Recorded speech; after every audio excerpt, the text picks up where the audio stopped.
நலம் காக்கும் ஸ்டாலின் 1256 உயர்தர மருத்துவ மையங்கள், 17 சிறப்பு மருத்துவ துறைகள், கட்டணமில்லா மருத்துவ சேவைகள். உங்கள் குடும்பத்தின் நலன் அரசின் பொறுப்பு. நலம் காக்கும் ஸ்டாலின். பேரறிஞர் அண்ணா பிறந்த காஞ்சிபுரம் மாவட்டத்திற்கு வருகை தந்து உங்களை எல்லாம் சந்திப்பதில் நான் மிகுந்த பெருமை அடைகின்றேன், மகிழ்ச்சி அடைகின்றேன். பேரறிஞர் அண்ணாவுடைய இல்லத்திற்கு சென்று அவருடைய திருவுருவப் படத்திற்கு மரியாதை செலுத்திவிட்டு அவரை வணங்கிவிட்டு நேராக இந்த நிகழ்ச்சிக்கு வந்திருக்கின்றேன். இதற்கு எனக்கு கிடைத்த மிக பெருமையாக நான் கருதுகின்றேன். நம்முடைய மாண்பு முதலமைச்சருடைய உத்தரவின் பேரில் இன்றைக்கு நம்முடைய காஞ்சிபுரம் மாவட்டத்தில் மட்டும் இந்த நிகழ்ச்சியில் மட்டும் சுமார் 5000 பொதுமக்களுக்கு ரூபாய் 254 கோடி ரூபாய் மதிப்பீட்டில் பல்வேறு நலத்திட்டங்களை வழங்குவதில் நான் மிகுந்த மகிழ்ச்சி அடைகின்றேன். இங்கே வருகை தந்திருக்கக்கூடிய பொதுமக்கள், அதுவும் குறிப்பாக மகளிர், கிட்டத்தட்ட 90% பேர் மகளிர் வந்திருக்கிறீங்க. உங்களுடைய முகத்தில் தெரிகின்ற அந்த மகிழ்ச்சியை பார்க்கும்பொழுது நம்முடைய திராவிட மாடல் அரசினுடைய வெற்றி, முதலமைச்சருடைய உழைப்பு, அது அனைத்தும் உங்களுடைய சிரிப்புகள்லையும் உங்களுடைய எழுச்சிகள்லையும் தெரிகின்ற. இதுதான் திராவிட மாடல் அரசிற்கு, நம்முடைய முதலமைச்சருக்கு கிடைத்த முதல் வெற்றி. தமிழ்நாட்டுடைய தலைமகன் பேரறிஞர் அண்ணாவுடைய மண்ணில் உங்களை எல்லாம் சந்திக்கின்ற வாய்ப்பை பெற்றிருக்கின்றேன். நம்முடைய திராவிட மாடல் அரசை பொறுத்தவரை இன்றைக்கு அது எல்லாருக்குமான அரசாக சிறப்பாக விளங்கி கொண்டிருக்கிறது. ஒவ்வொரு அரசிற்கும் ஒரு அடையாளம் இருக்கும். உதாரணத்திற்கு ஒன்றிய பாஜக அரசினுடைய அடையாளமாக அடக்குமுறையை சொல்லலாம். முன்பிருந்த அதிமுக அரசினுடைய அடையாளமாக அதனுடைய அடிமைத்தனத்தை சொல்லலாம். ஆனால் நம்முடைய திராவிட அரசு மாடல் அரசு மட்டும்தான் முன்னேற்றத்திற்கான, சமூக நீதிக்கான அடையாளமாக செயல்பட்டு கொண்டிருக்கிறது. குறிப்பாக வந்திருக்கக்கூடிய மகளிர், உங்களுக்கு தெரியும், உங்களுக்காக மட்டும் பல்வேறு திட்டங்களை நம்முடைய முதலமைச்சர் அவர்கள் செயல்படுத்தி கொண்டிருக்கிறார். நம்முடைய முதலமைச்சர் அவர்கள் ஆட்சி பொறுப்பேற்றவுடன் அவர் போட்ட முதல் கையெழுத்தே உங்களுக்கான கையெழுத்து தான். அதுதான் மகளிருக்கான அந்த விடியல் பயண திட்டத்திற்கான அந்த கையெழுத்து. அந்த திட்டத்தின் மூலம் இன்னைக்கு தமிழ்நாடு முழுக்க 4 வருடங்களில் மகளிர் 770 கோடி முறை விடியல் பயணத்தின் மூலம் பயனடைஞ்சிருக்கிறீங்க. ஒவ்வொரு மகளிரும் விடியல் பயண திட்டத்தின் மூலமாக பயன்பெற்று மாதம் கிட்டத்தட்ட 900 ரூபாயிலிருந்து 1000 ரூபா வரைக்கும் சேமிக்கிறாங்க. குறிப்பிட்டு சொல்லணும்னா இன்னைக்கு இந்த காஞ்சிபுரம் மாவட்டத்தில் மட்டும் இந்த 4 வருடங்களில் 44 கோடி பயணங்களை மகளிர் மேற்கொண்டிருக்கிறாங்க. அதே போல் இன்னொரு திட்டம், அதுதான் முதலமைச்சருடைய காலை உணவு திட்டம். முன்பால் வேலைக்கு போகிற பெற்றோர்கள் காலையில் எந்திரிச்சு சமைக்கிறதுக்கு நேரம் இருக்காது. பசங்களை சீக்கிரமாக பள்ளிக்கூடத்துக்கு அனுப்பணும்னு அனுப்பிச்சி விட்ருவாங்க. மத்தியானம் வா வந்து சாப்பிட்டுக்கலாம் அப்படின்னு அனுப்பிச்சி விட்ருவாங்க. அனுப்பிச்சி விட்டுட்டு அப்பா அம்மாவும் கவலையோடு உட்காந்துருப்பாங்க. பையனை பசியோடு அனுப்பிச்சவன் பள்ளிக்கூடத்திற்கு போய் படித்தானா, சாப்பிட்டானா, தூங்கிட்டானா அப்படின்ற அந்த கவலையோடு இருப்பாங்க. இதையெல்லாம் அறிஞ்ச நம்முடைய தலைவர் அறிமுகப்படுத்தியது தான் முதலமைச்சருடைய காலை உணவு திட்டம். இன்னைக்கு பெற்றோர்கள் வாழ்த்தி மகிழ்ச்சியோடு தங்களுடைய பிள்ளைகளை பள்ளிக்கூடத்திற்கு அனுப்புகிறாங்க. என்னோட பையன் பள்ளிக்கூடத்துக்கு போனானா, என்னுடைய பெண் பள்ளிக்கூடத்திற்கு போனால் முதல்ல அவனுக்கு தரமான உணவு கொடுக்கப்படும், அப்புறம் அவனுக்கு தரமான கல்வி கற்றுத்தரப்படும்னு வாழ்த்தி அனுப்புகிறார்கள் பெற்றோர்கள். இன்றைக்கு அந்த திட்டத்தின் கீழே கிட்டத்தட்ட ஒவ்வொரு நாளும் 21 லட்சம் குழந்தைங்க இந்த முதலமைச்சர் காலை உணவு திட்டத்தின் மூலம் பயன்பெற்று இருக்காங்க. சமீபத்தில் இந்த திட்டத்தை விரிவாக்கம் செய்வதற்காக பஞ்சாப் மாநிலத்துடைய முதலமைச்சர் தமிழ்நாட்டுக்கு வந்திருந்தார்.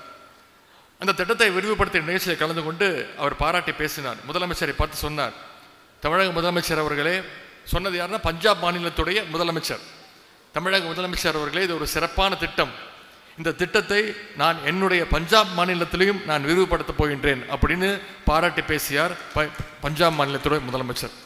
இப்படி மற்ற முதலமைச்சர்களுக்கும் மற்ற மாநிலங்களுக்கும் எடுத்துக்காட்டாக நம்முடைய முதலமைச்சர் அவர்களும் நம்முடைய தமிழ்நாடும் அரசினுடைய திட்டங்களும் விளங்கி கொண்டிருக்கிறது.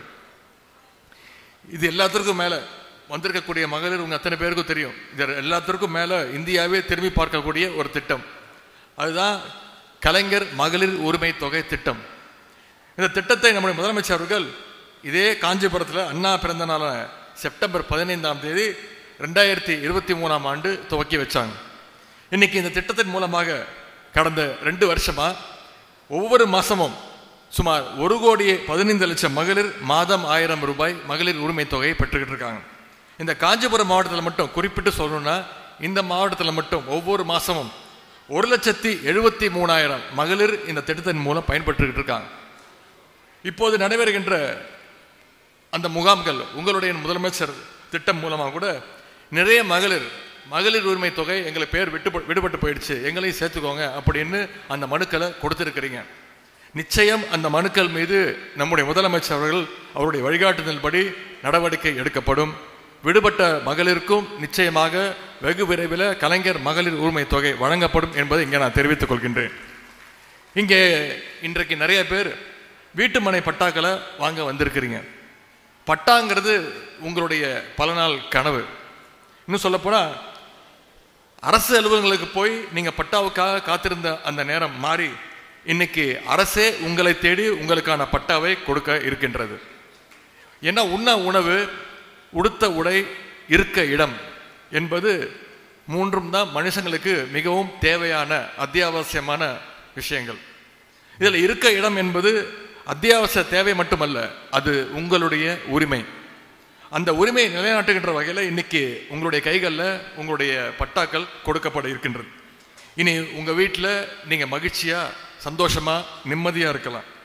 இனி உங்கள் இடம் முழுசாக உங்களுக்கே சொந்தம். ஆகவே வீட்டுமனை பட்டா பெற்றுள்ள அத்தனை பேருக்கும் என்னுடைய வாழ்த்துக்களை நான் தெரிவிச்சுக்கிறேன். சமீபத்தில் நம்முடைய முதலமைச்சர் அவர்கள் ஜெர்மன் மற்றும் லண்டன், இங்கிலாந்து நாடுகளுக்கு முதலீடுகளை ஈர்ப்பதற்காக சென்று வந்திருந்தார். அதில் கிட்டத்தட்ட 15,000 கோடி அளவிற்கு முதலீட்டுகளை ஈர்த்து வந்திருக்கிறார். அது மட்டுமல்ல, முதலீடுகளை ஈர்த்தது மட்டுமல்ல, பெரியார், அண்ணா, கலைஞர் அவருடைய கொள்கைகளையும் அந்த நாடுகளில் இன்வெஸ்ட் செஞ்சுட்டு வந்திருக்கிறார், முதலீடு செஞ்சுட்டு வந்திருக்கிறார். அதனால தான் பல்வேறு முயற்சிகளால் தமிழ்நாடு இன்னைக்கு சிறப்பாக விளங்கி இன்னைக்கு தமிழ்நாட்டுடைய வளர்ச்சி 11.19 வளர்ச்சி சதவீதத்தோட இன்னைக்கு இந்தியாவிலேயே முதல் மாநிலமாக நம்முடைய தமிழ்நாடு விளங்கி கொண்டிருக்கிறது. நம்முடைய முதலமைச்சர்கள் எடுத்து வருகின்ற அந்த தொடர் நடவடிக்கைகளால் தமிழ்நாட்டுடைய வளர்ச்சி உங்களுடைய ஒத்துழைப்பால் இன்னும் மிக அதிகமான உயர் இடத்திற்கு செல்ல இருக்கின்றது. ஆகவே இந்த அரசு எப்படி உங்களுக்கு ஆதரவாக துணையாக இருக்கிறதோ அதே போல இந்த அரசுக்கும் நீங்கள் ஆதரவோடு துணையாக இருக்க வேண்டும். எங்களை பொறுத்த வரைக்கும் எங்களுடைய முதலமைச்சர், எங்களுடைய தலைவர் அவர்கள் தான் எங்களுடைய பிராண்ட் அம்பாசிடர், எங்களுடைய தூதுவர். அதே மாதிரி அரசுக்கு தூதுவர்களாக, பிராண்ட் அம்பாசிடர்ஸ்களாக நீங்கள் இருக்க வேண்டும். இந்த அரசினுடைய திட்டங்களை, என்னென்ன சிறப்பான செயல்பாடுகளை எல்லாம் நீங்கள் உங்களுடைய குடும்பத்தினரிடம், உங்களுடைய நண்பர்களிடம், உற்றார் உறவினர்களிடம் எடுத்து சொல்ல வேண்டும் என்று நான் அன்போடு கேட்டுக்கொள்கின்றேன். நிச்சயம் 2026 சட்டமன்ற தேர்தலில் மீண்டும் நம்முடைய திராவிட முன்னேற்ற கழகம் தான், நம்முடைய முதலமைச்சர் அவர்கள் தான் மீண்டும் முதலமைச்சராக நீங்கள் நிச்சயம் தேர்ந்தெடுப்பீர்கள். இன்னும் நம்முடைய முதலமைச்சர் அவர்கள் உங்களுக்கு என்னென்ன தேவையோ அது ஒவ்வொன்றையும் பார்த்து பார்த்து செய்வார் என்று சொல்லிக்கொண்டு இன்றைக்கு நலத்திட்ட உதவிகளை பெற வந்துள்ள அத்தனை பேருக்கும் மீண்டும் என்னுடைய வாழ்த்துக்களையும் வணக்கத்தையும் தெரிவித்து வாய்ப்புக்கு நன்றி கூறி விடைபெறுகின்றேன். நன்றி, வணக்கம். நலம் காக்கும் ஸ்டாலின். 1256 உயர்தர மருத்துவ மையங்கள், 17 சிறப்பு மருத்துவ துறைகள், கட்டணமில்லா மருத்துவ சேவைகள். உங்கள் குடும்பத்தின் நலன் அரசின் பொறுப்பு. நலம் காக்கும் ஸ்டாலின்.